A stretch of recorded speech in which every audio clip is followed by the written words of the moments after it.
Tuhan firman-Mu ajaib, kekal meski gunung menghilang. Tiada huruf yang gagal, tak terpatahkan siasat. Hidup seperti-Mu ya Allah, lebih dari emas. Aku bersaksi kitab-Mu, kitab yang suci. Perdengarkan firman-Mu, hibur hati yang luka.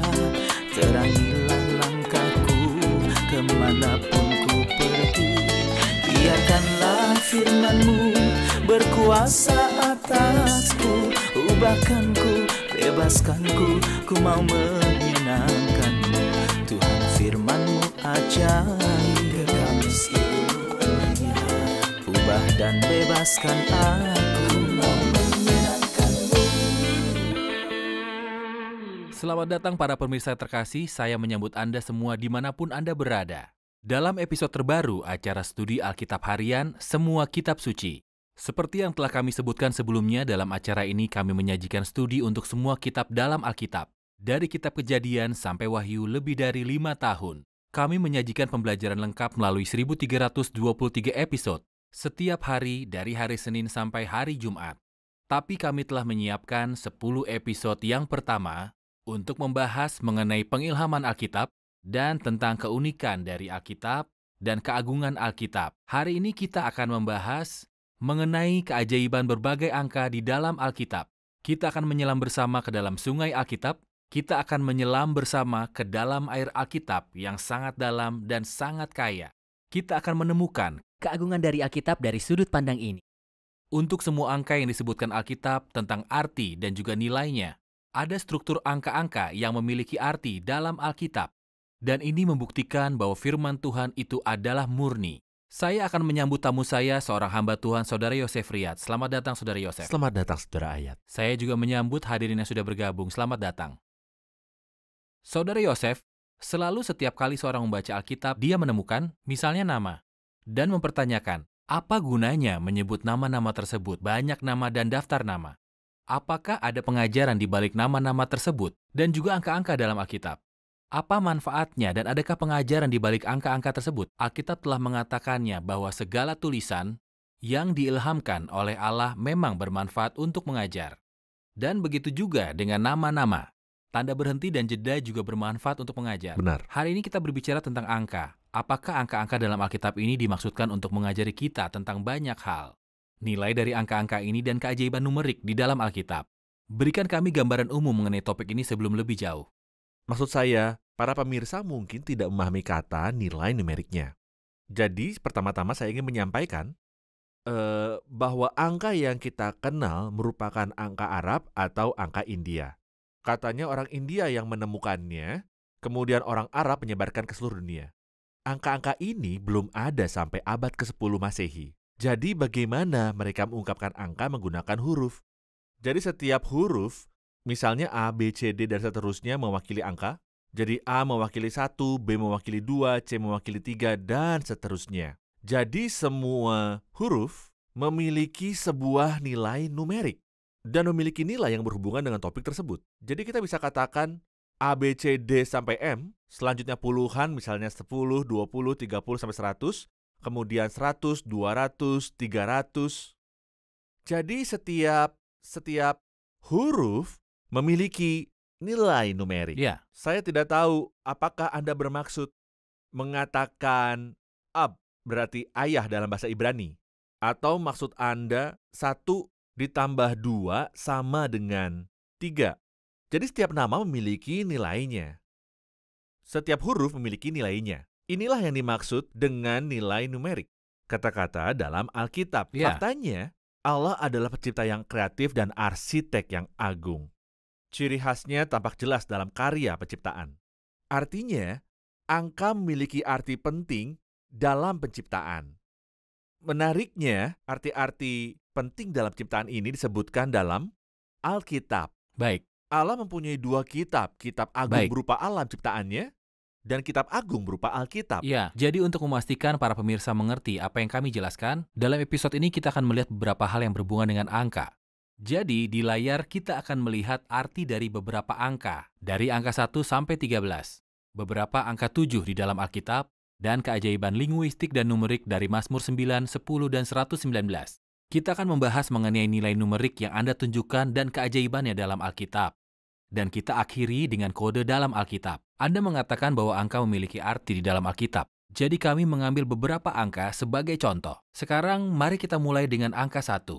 Apa arti angka 1 dalam Alkitab? Saya percaya ini memberitahu kita tentang prioritas, otoritas, keunikan, dan persatuan. Ini semua adalah arti dari angka 1. Oke, kalau angka 2? Angka 2 menjelaskan tentang persekutuan. 2 lebih baik dari 1. Atau tentang perpisahan, tadinya 1 kemudian menjadi 2. Jadi angka 2 memberitahu kita tentang persekutuan atau perpisahan. Atau tentang kesaksian. Pada saat bersamaan, angka 2 menjelaskan tentang kesaksian dari 2 orang. Angka 4. Mewakili generalisasi. Seperti dunia terbagi utara, selatan, timur, barat. Warna kulit orang bisa kuning, merah, hitam, atau putih. Musim dalam setahun ada 4, yaitu semi, panas, gugur, dan musim dingin. Jadi ini memberitahu kita tentang generalisasi. Itulah mengapa kita memiliki 4 Injil dalam kitab suci yang diberitakan ke seluruh dunia. Sebuah Injil untuk seluruh dunia. Ya, kalau angka 11? Nomor 11 ini luar biasa. Untuk musik. Yang saya maksudkan adalah nada musik terdiri dari kelipatan angka 11. Yang membedakan suatu nada dari yang lain adalah kelipatan angka 11 juga. Ketika Anda baca Alkitab, kita menemukan bahwa Yusuf adalah putra ke-11. Silsilahnya adalah silsilah ke-11. Murid-murid tidak termasuk Yudas, ada 11. Kebenaran Kristus dalam Perjanjian Baru disebutkan 11 kali, dan kasih Allah juga disebutkan 11 kali. Melodi. Kalimat Allah menciptakan muncul 11 kali dalam Kejadian 1, 11 kali. Baik, angka 12. 12 mewakili pengorganisasian. Jumlah bulan dalam setahun ada 12, jam pada siang dan malam hari ada 12. Di dalam Alkitab kita menemukan suku Israel berjumlah 12. Hakim dalam kitab Hakim berjumlah 12. Rasul yang dikirim Yesus berjumlah 12 rasul. Angka 12 terkait otoritas atau organisasi dalam penciptaan. Kalau angka 13 yang tidak disukai sebagian orang? Dalam Alkitab juga tidak menyenangkan. Mengejutkan bahwa kata iblis, dengan semua nama lain yang merujuk padanya, merupakan kelipatan dari angka 13 dengan 1 atau lain cara. Angka 13 pertama kalinya disebutkan dalam kitab Kejadian pasalnya yang ke-14. Mereka diperbudak oleh Kedorlaomer selama 12 tahun. Pada tahun ke-13 mereka tidak mematuhinya. Jadi angka 13 melambangkan ketidaktaatan. Baik, kita akan segera kembali lagi untuk menjawab pertanyaan dari para hadir.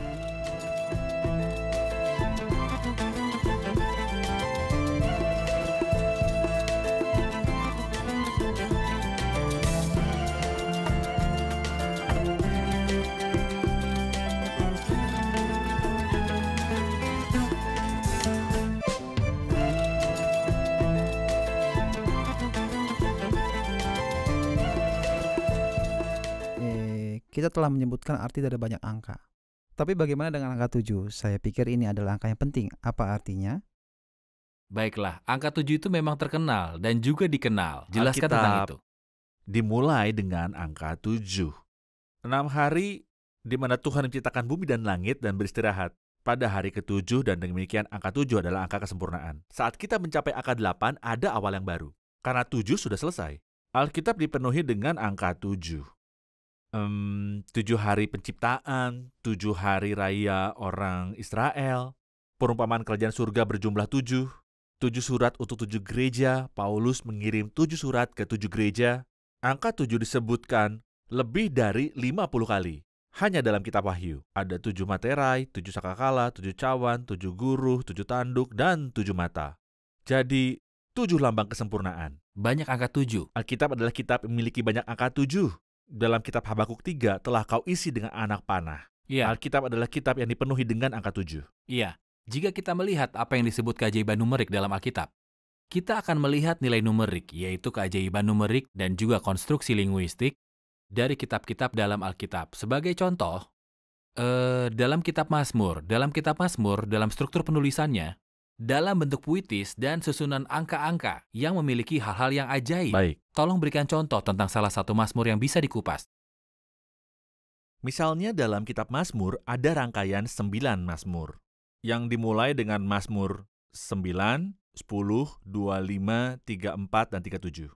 9 Mazmur ini disebut Mazmur akrostik atau Mazmur menurut abjad yang mungkin ditulis dengan cara tertentu, sehingga menjadikan puisi Ibrani berbeda karena mudah dihafalkan. Ya, Maksud saya ayat pertama dimulai dengan huruf A, dan yang kedua dimulai dengan huruf B, dan seterusnya. Maksud saya sisi keindahan puitisnya hanya dalam bahasa Ibrani. Maksud saya ini muncul dalam kitab Mazmur, seperti yang saya jelaskan. Mazmur 119. bisakah Anda menampilkannya di layar supaya kita bisa menunjukkannya Tentu untuk saja. para pemirsa? Baik, ini sesuai abjad dan terkait dengan kreativitas sastra Mazmur. Oke, Anda menyebutkan Mazmur 119. ini sangat penting dalam Ya. deret alfabet kitab Mazmur. Dalam pasal ini terdapat berapa ayat? Terdiri dari 176 ayat. Setiap 8 ayat menjadi satu kesatuan seperti yang tertulis di bawah huruf A. 8 ayat lagi ditulis di bawah huruf B.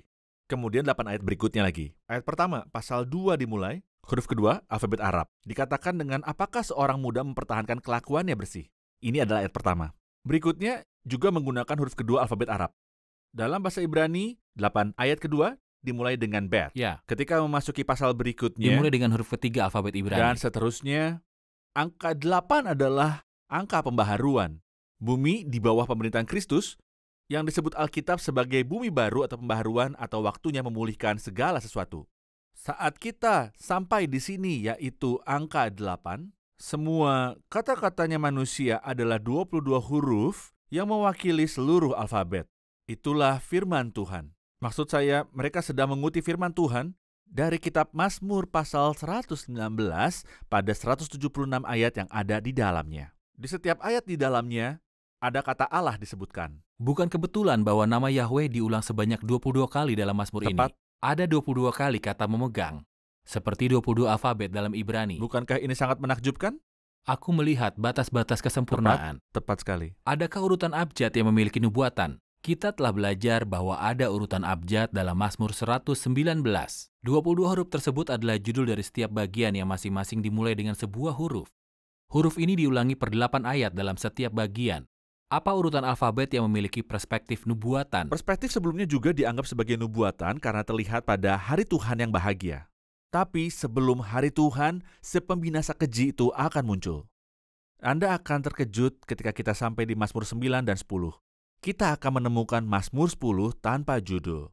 Karena Mazmur ingin memberitahu kita bahwa pasal itu berkaitan dengan Mazmur 9. Alfabet dalam Mazmur 9 dan Mazmur 10 adalah alfabet yang saling terhubung. Tapi setelah kita mencapai ayat 7 dalam Mazmur 10 sampai ayat 12 ada 6 huruf yang dibuang.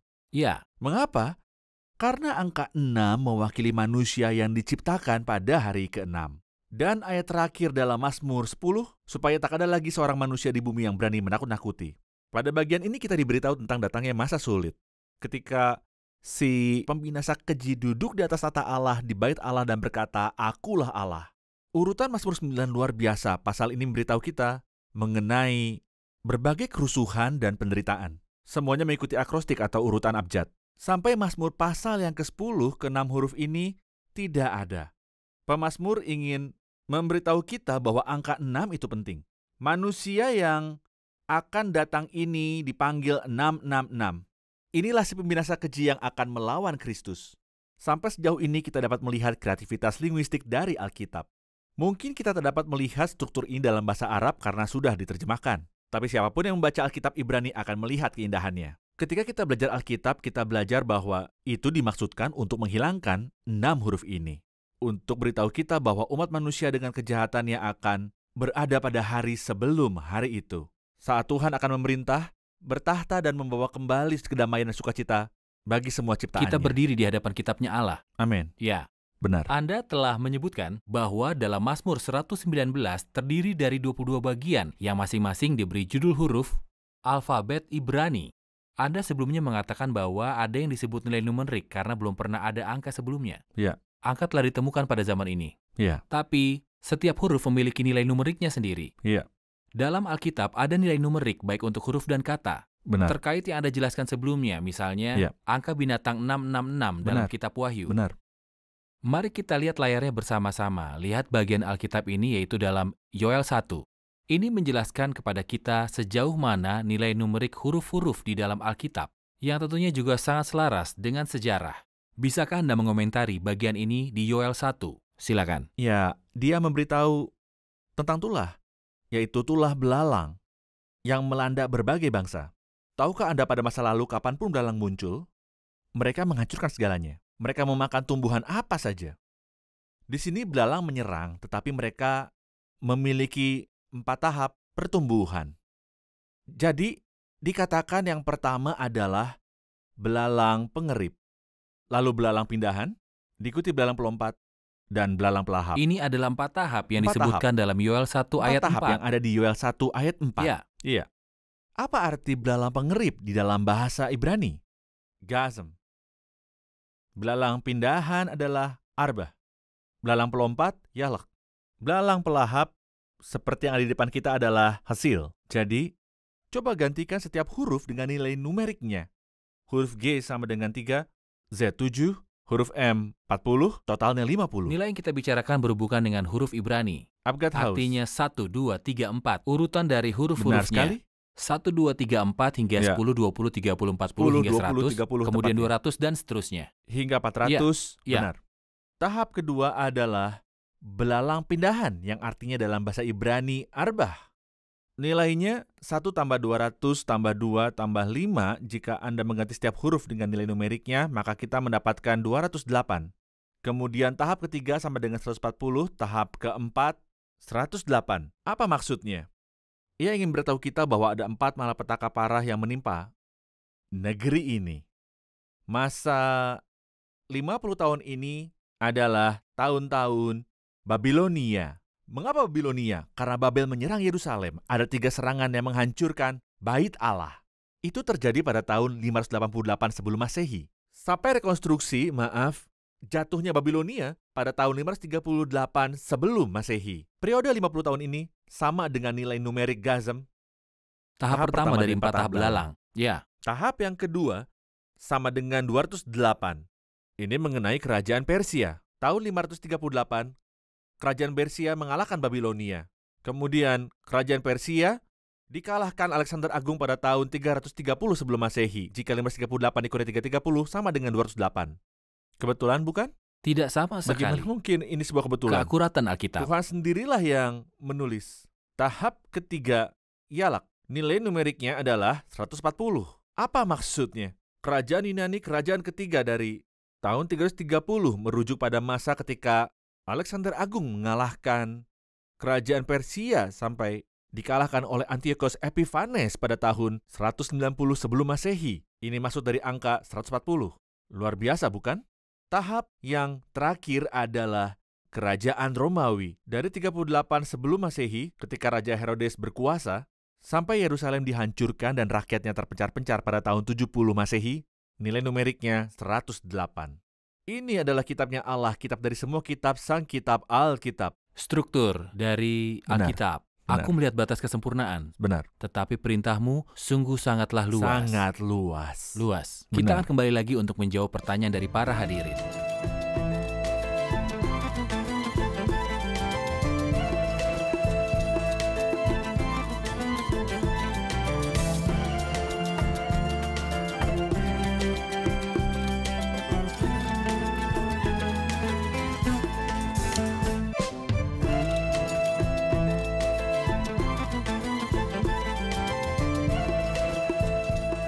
Kadang-kadang kita menemukan istilah kode Alkitab.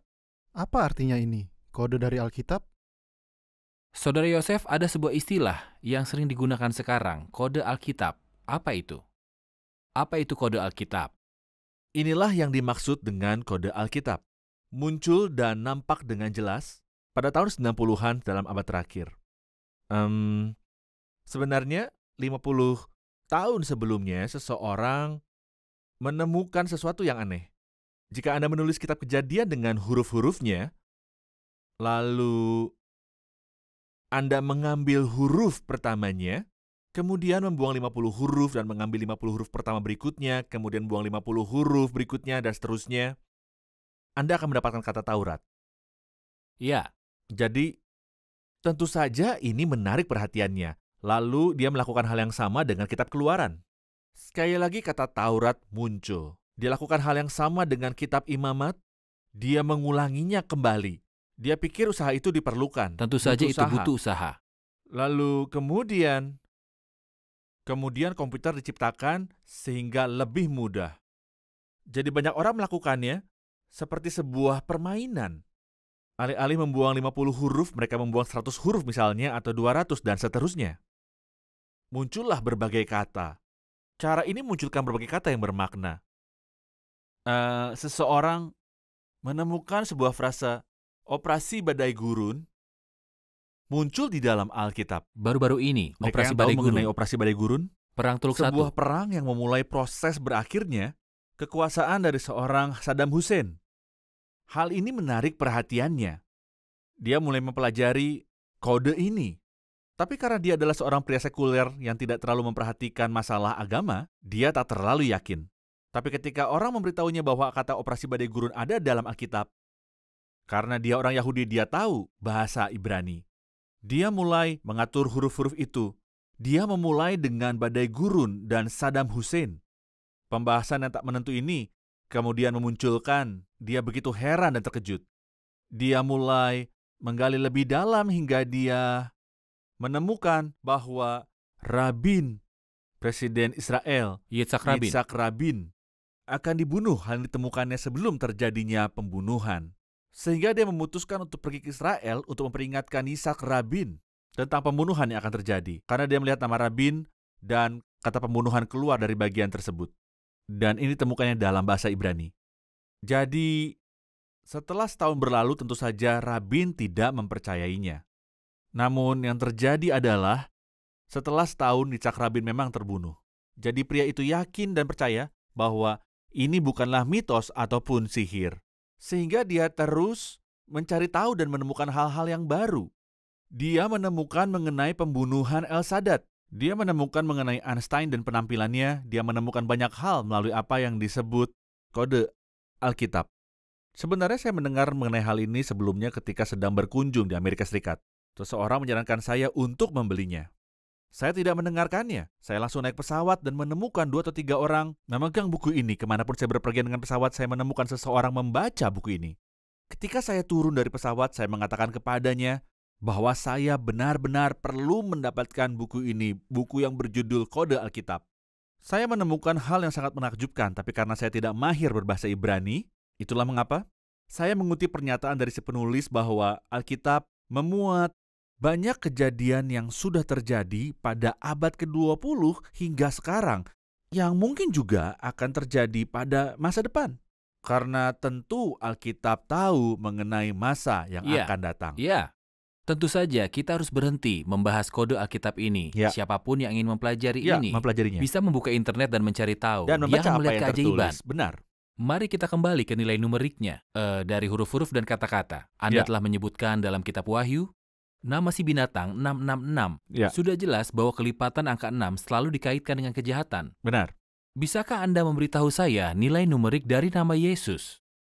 Dalam bahasa Yunani, Yesus sama dengan 888. Di sini letak keajaibannya. Maksud saya, hal ini serupa dengan 666. Angka 6 mewakili kelemahan. Itu berarti pembinasa keji itu lemah, sementara Kristus adalah manusia baru. Dalam bahasa Yunani, Yesus sama dengan 888. Ketika Anda membaca, anak manusia itu disebutkan dalam perjanjian baru sebanyak 88 kali. Ungkapan Tuhan Yesus Kristus diulangi 88 kali di dalam perjanjian baru. Kita tidak berhadapan dengan kitab biasa. Ini adalah kitabnya Allah.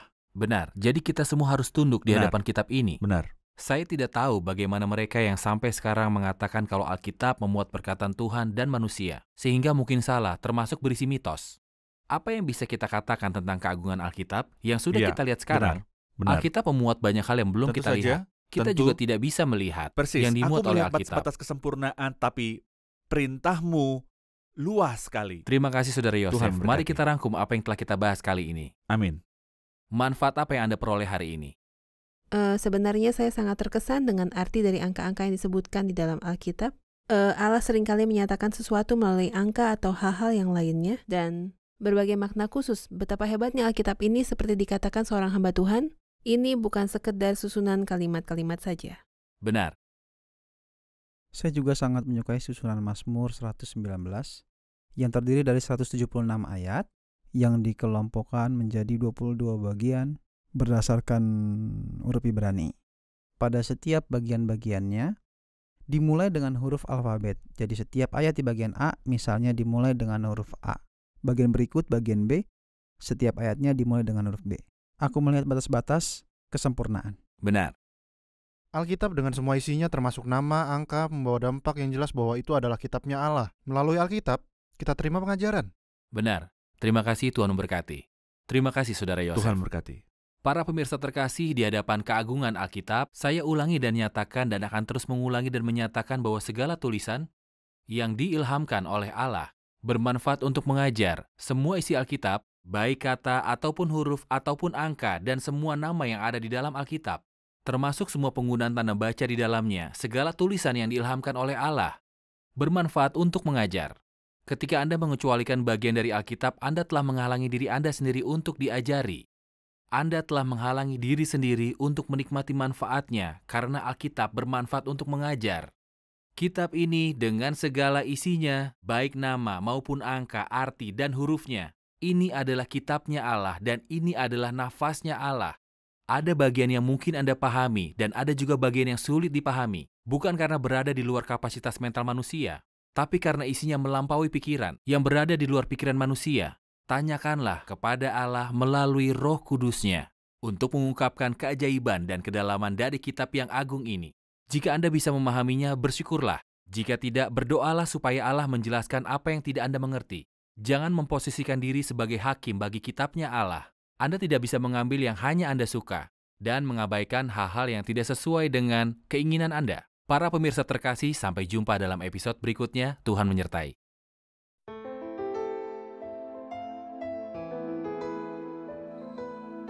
Tuhan firman-Mu ajaib, kekal meski gunung menghilang. Tiada huruf yang gagal, tak terpatahkan siasat.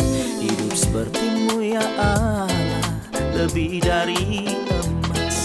Aku bersaksi kitab-Mu, kitab yang suci. Mendengarkan firman-Mu, hibur hati yang luka. Terangilah langkahku kemanapun ku pergi. Biarkanlah firman-Mu berkuasa atasku. Ubahkanku, bebaskanku, ku mau menyenangkan-Mu. Tuhan firman-Mu ajaib, ubah dan bebaskan aku.